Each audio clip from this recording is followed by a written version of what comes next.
Abi কেমন আছে? হ্যাঁ কো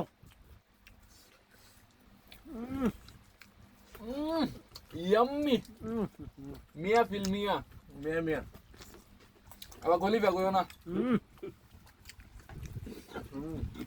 হবে ভাই একের করেছে ঠিক আছে ভাই সেই সেই সেই শান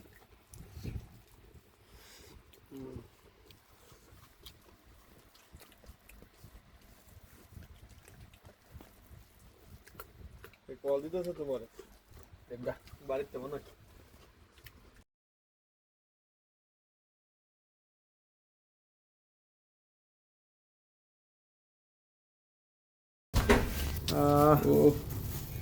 সাইডগুলো একবারে দেশীয় চাইল গেরা ছুটতে দিও 1 কেজি চাইল নিলাম আমরা আজকে বিরিয়ানি বানাবো স্পেশাল বিরিয়ানি 10-15 মিনিট পরে কল দিই না এই রূপে ফ্রাই করবেন না চালগুলোকে একটু ভালোভাবে ধুয়ে ছেঁকে রেখে দেব কারণ চালগুলো আগে না ধুয়ে রাখলে পানিগুলো শুকাবে না চালগুলো একটু ঝরঝরা হলে ভালো হয় আচ্ছা এখন আমরা আদা রসুন এগুলো একটু ব্লেন্ডার করব ছোট একটা ব্লেন্ডার নিয়ে আসছি যেহেতু আমরা ছোট মেস ছোট একটা নিজের ব্লেন্ডার লাগে দেখেন কি সুন্দর মানে খুব সহজে এটা ব্লেন্ডারটা কাজ করে এটা গ্রামের বাড়িতে ভর্তা বানানোর জন্য স্পেশাল হবে যাই হোক যাইতে একটা নিয়ে যাবেন কেউ হ্যাঁ দেখেন কত সুন্দরভাবে হয়ে গেছে ব্লেন্ডারটা নাইস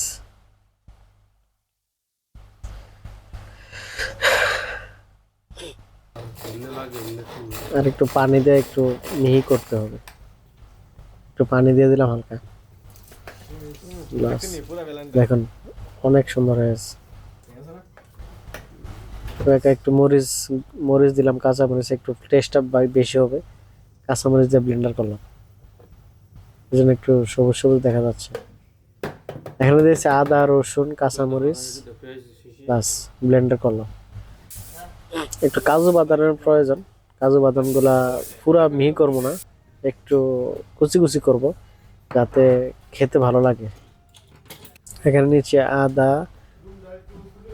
তারপর আপনার এলাচ দারচিনি লং তেজপাতা বিরিয়ানি রান্না করতে একটু তেল বেশি লাগে আমি এখানে 300 গ্রাম তেল দিয়েছি যেহেতু একটু বিরিয়ানিটা একটু আপনার 1.5 কেজি মাংস 1.5 কেজি গোস্তের মধ্যে আপনার 300 গ্রাম তেল হলে চলে বাস এখন পেঁয়াজগুলো একটু বেশি করে দিতে হবে পেঁয়াজগুলো একটু দিয়ে দিলাম বেশি পেঁয়াজগুলো যখন একটু হালকা লালচে হয়ে আসবে তখন বাকি মশলাগুলো ঢেলে দিতে হবে এটা আমার নিজের উক্তিতে করা আসলে আমি সঠিক বিরিয়ানি রান্না করতে পারি না তারপর অনেক স্বাদ হয় এখন একটু লবণ দিয়ে দিলাম লবণটা অ্যাড করে দিলাম যাতে আপনার পেঁয়াজগুলো ভালোভাবে সিদ্ধ হয়ে যায় তাড়াতাড়ি লবণ পরে দিব বাকিটা এখন আদা রসুন বাটা পেঁয়াজ বাটা পুরোটা ঢালে দেবো ব্যাস এগুলো একটু ভালোভাবে নেড়ে নিতে হবে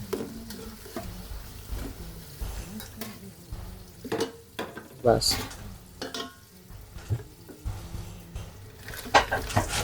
এখন আমরা বাকি মশলাগুলো দিয়ে দিলাম সবগুলো মশলা দিয়ে দিলাম ভালো করে নেড়ে ছেড়ে দিতে হবে ব্যাস পেঁয়াজটা বেশি পোড়া যাবে না বেশি সিদ্ধ করা যাবে না হালকা একটু কাঁচা থাকতে দিয়ে দিতে হবে কারণ যেহেতু বিরিয়ানি করবো এখন ওই যে আপনার বাদামগুলো একটু দিয়ে দিলাম পুরো মিহি করিনি একটু আস্তে আস্তে রেখেছি এখানে একটু লাল মরিচের গুঁড়া দিয়ে দিলাম কারণ একটু কালারটা আসবে এখানে হলুদের গুঁড়া ব্যবহার করবো না বিরিয়ানিতে হলুদের গুঁড়া দিতে হয় না ব্যাস মশলাটা যাতে না পুড়ে যায় একটু পানি অ্যাড করতে হবে পানি একটু অ্যাড করে দিলাম এখন এই মশলাটা ভালোভাবে কষাতে হবে ভালোভাবে কষালে একটা কালার চলে আসবে দেখবেন এই দেখেন কত সুন্দর একটা কালার চলে আসছে আমি প্রায় 10-15 মিনিট বাবাতে এই মশলাটা চাল দিয়েছি এখন একটু টমেটোর চাল দিব টমেটো সসটা দিলে একটু টেস্টটা বাড়ে এবং টেস্ট একটু বেশি হয়, কালারটা একটু সুন্দর আসে। এটা চাইলেও দিতে পারেন, না চাইলেও হবে, সমস্যা নেই। বাস এখানে একটু আপনার ওই বিরিয়ানি মিক্স মশলা দিতে হবে, যেটা কিনতে পাওয়া যায়, এবং টক দই দিয়ে দিতে হবে একটু। পুরা আমি এখানে 200 গ্রাম টক দই নিয়েছি, পুরোটাই দিয়ে দিলাম। দইটা দিলে আপনার একটু ফ্লেভারটা ভালো হয়, টক ঝাল মিষ্টি। দেখেন দইটা দিয়ে ভালোভাবে নেড়ে নিতে হবে। বাস কত সুন্দর একটা মশলা আপনার তৈরি হবে দেখবেন, দেখলে মনে হয় যে জিভে জল চলে আসতেছে। এখন আমি আপনার বিরিয়ানি প্যাকেটের যে বিরিয়ানি রাঁধুনি, এটা পুরাটা দিয়ে দিলাম। এটা পুরাটা লাগবে, এটা আছে আপনার 150 গ্রাম, 1.5 কেজি মাংস 150 গ্রামে যথেষ্ট। ভালোভাবে নেড়ে ছেড়ে একটু রাখতে হবে। এখানে আমি ঢাকনা দিতেছি না, কারণ এগুলো লেগে যাওয়ার সম্ভাবনা, এই জন্য কতক্ষণ পর পরে নাড়া দিতে হয়। এখন আমি দুধ অ্যাড করে দেবো। দুধ অ্যাড করলে কি হয়, একটু টেস্টটা বেশি হয়, একটু গন্ধ থাকে না, দুধটা অনেক একটা ভালো কাজ করে। মার্কেট থেকে কিনতে পাওয়া যায় এই দুধগুলো। আমি এখানে দুধ অ্যাড করেছি আপনার 150 গ্রাম, 150 মিলি। বাস এগুলো ভালোভাবে নেড়ে চেড়ে একটু 10 মিনিট যাবত ওয়েট করতে হবে, যাতে কালারটা চলে আসে। বাস এখানে আমি দ্বিতীয়বার আর কোনো পানি দেব না। এখন কাঁচামরিচগুলো অ্যাড করে দিতেছি। কাঁচামরিচটা চেষ্টা করবেন পরে দিতে, কারণ আগে দিলে কি হয়, টেস্টটা ভালো হয় না। কাঁচামরিচে একটা ফ্লেভার আছে। আমি আপনারা দেখতেছেন কাঁচামরিচটা আমি একটু পরে দিয়েছি, সবগুলো মশলা দেওয়ার পরে, কারণ এতে একটু ফ্লেভার ভালো আসে। আগে দিলে কি হয়, সিদ্ধ হয়ে যায় জলদি। দেখুন কালারটা আস্তে আস্তে আসতেছে।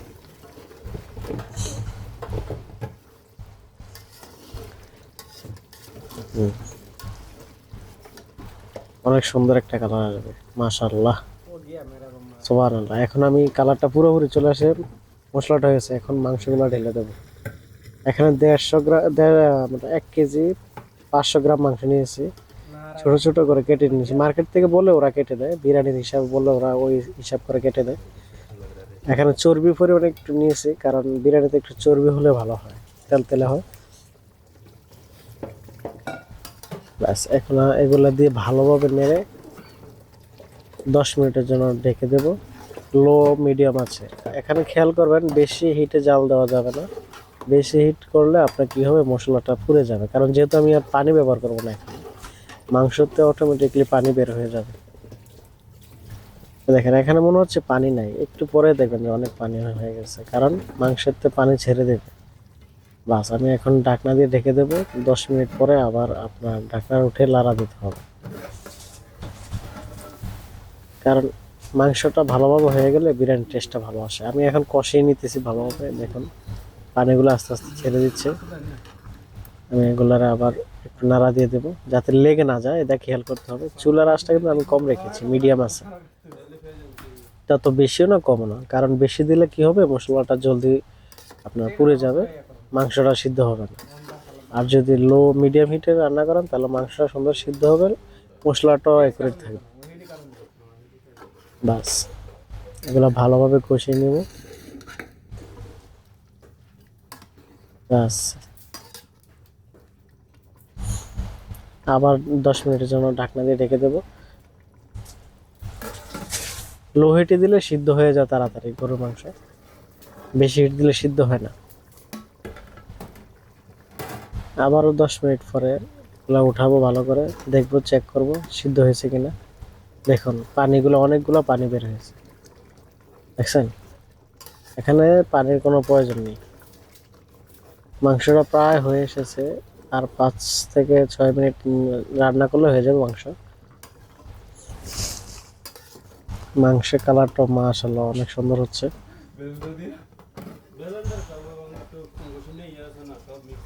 ব্যাস এখন ঢাকনা দিয়ে আবার 10 মিনিট পরে ফিরে আসবো। দেখুন একটা কালার, অস্থির একটা কালার আসছে। এই যে তেলগুলো ছেড়ে দিচ্ছে আস্তে আস্তে। যখন বুঝবেন যে তেলগুলো ছেড়ে দিতেছে তখন হয়ে যাবে, মাংসগুলো সিদ্ধ হয়ে যাবে। কারণ মাংসতে তেল বের হলে বোঝা যাবে যে মাংসগুলো সিদ্ধ হয়েছে। আমি পুরোপুরি সিদ্ধ করব না, মতলব 90% সিদ্ধ করবো, বাকি 10% আপনার চাউলের সাথে হয়ে যাবে। বিরিয়ানির চাউল যে ফ্লাউড চাল ওটার সাথে হয়ে যাবে। দেখুন অনেক সুন্দর একটা কালার আসছে।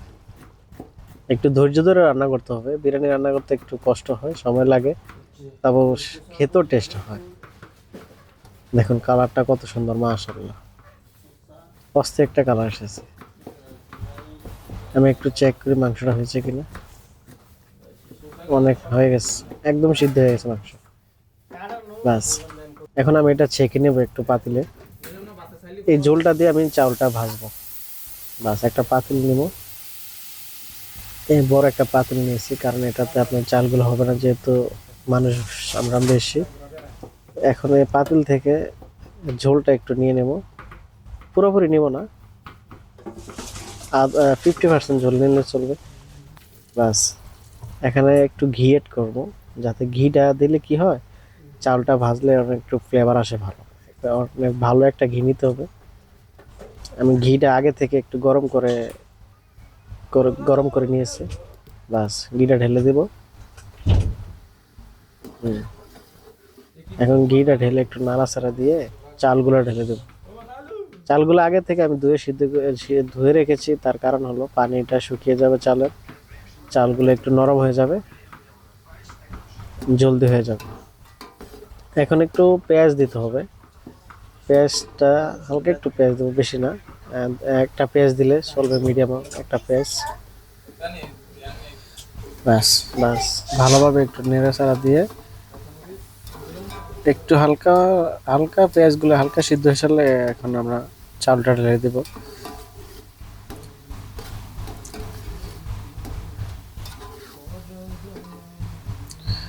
ব্যাস, এখন চালটা ঢেলে দিতে হবে। এখন প্রায় হয়ে গেছে, বেশি ইয়া করা লাগবে না, যেহেতু আগে থেকে মশলাটা তৈরি করা আছে। আমরা ওই মাংসের ঝোল দিয়ে এটা রান্না করতেছি, যে তেলটা ছিল। ব্যাস চাউলটাকে ভালোভাবে একটু ভেজে নিতে হবে, একটু অবনত নাড়তে হবে, না হলে আপনার লেগে যাবে পাতিলের সাথে। যেহেতু এটা চাউল, এটা ভালোভাবে নাড়া দিতে হবে।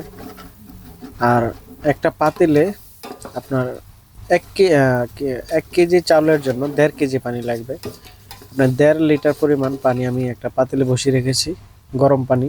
গরম পানি দিলে কি হয়, একটু জলদি হয়ে যায়। বাস এখন গরম পানি অ্যাড করে দেব 1.5 লিটার পরিমাণ। যেহেতু চালটা একটু ভেজে নিয়েছি, আমাদের পোলাওটা যে রান্নাটা হতে দেরি হবে না। পানিও গরম পানি অ্যাড করেছি, ভালোভাবে একটু নাড়াচাড়া দিয়ে দেবো। এখন একটু আমি দিয়ে দেব আপনার দুধটা দিলে কি হয়, একটু ফ্লেভারটা ভালো আসে, কালারটা একটু সুন্দর আসে। ব্যাস দুধ দিয়ে দেবো। দুধ দিলাম এখানে 150 গ্রাম পরিমাণ, 150 মিলি পরিমাণ দুধ দিলাম। ব্যাস দেখুন কালারটা একটু হোয়াইট হোয়াইট আসছে।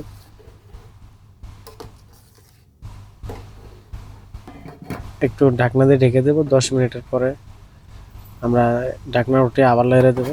অবনত লাড়তে হবে, না হলে আপনি নিচে দিয়ে লেগে যাবে। ব্যাস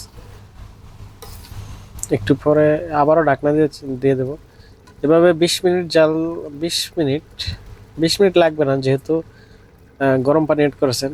15 মিনিটের মাধ্যমে হয়ে যাবে চাউলটা। খেয়াল রাখবেন চাউলটা পুরোপুরি সিদ্ধ করবেন না, না হয় আপনার মাংসটা, যেহেতু আমি এখানে 10% বাকি ছিল। বাস এখন মাংসটা আমি ঢেলে দিব। হ্যাঁ, ঢেলে দেওয়ার পরে একটু ভালোভাবে নাড়াচাড়া দিব। চাউলটা আমি আপনার 70% পরিমাণ সিদ্ধ করেছি, আর মাংসটা ছিল 90%। এখন 10% হয়ে যাবে, চাউলটা বাকি 30% হয়ে যাবে। যেহেতু একটু এটাকে ভালোভাবে নাড়া দিয়ে মিক্স করতে হবে, হিটটা একটু কমিয়ে রাখতে হবে। বাস আমি ঢাকনা দিয়ে 10 মিনিট পরে এটা আমাকে একটু চেক করব। দেখুন পানিটা অটোমেটিকলি শুকিয়ে গেছে, আরও শুকাবে। আবারও 10 মিনিটের জন্য ঢাকনা দিয়ে রেখে দেবো। ব্যাস, এভাবে করে খুব সহজেই বিরিয়ানি রান্না করা যায়। টেস্টটাও একটু বেশি হয়, একটু ধৈর্য সহকারে রান্না করতে হবে। ব্যাস, এখন আবার ঢাকনা দিয়ে দেব। দেখুন কত সুন্দর একটা কালার আসছে। আমাদের বিরিয়ানিটা হয়ে গেছে, এখন আমরা খাবো সবাই মিলে।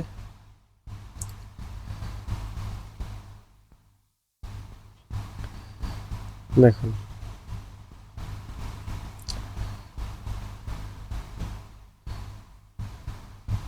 একটু সালাদও নিয়েছি, সালাদের সাথে বিরিয়ানিটা অনেক ভালো জমবে। সালাডগুলো একটু সরিষার তেল দিয়ে ভালোভাবে মেখে নিতে হবে, লবণ দিয়ে।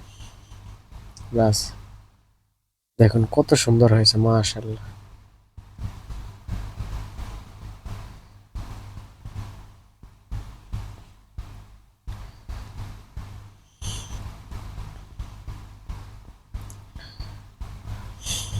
ওয়াও,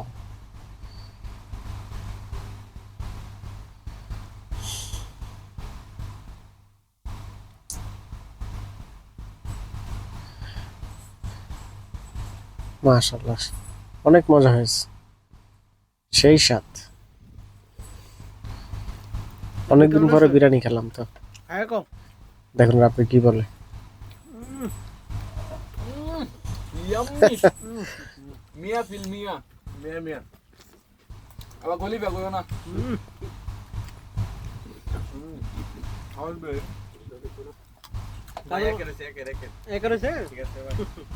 সবাইকে ধন্যবাদ। আমরা বিরিয়ানিটা আসলে রান্না করে সারতে হয়েছে, অনেক মজা হয়েছে। আল্লাহ হাফেজ। সবাই আমার চ্যানেলটাকে ফলো করবেন, ফেসবুক পেজে ফলো করে আমাদের সাথে থাকুন। আল্লাহ হাফেজ।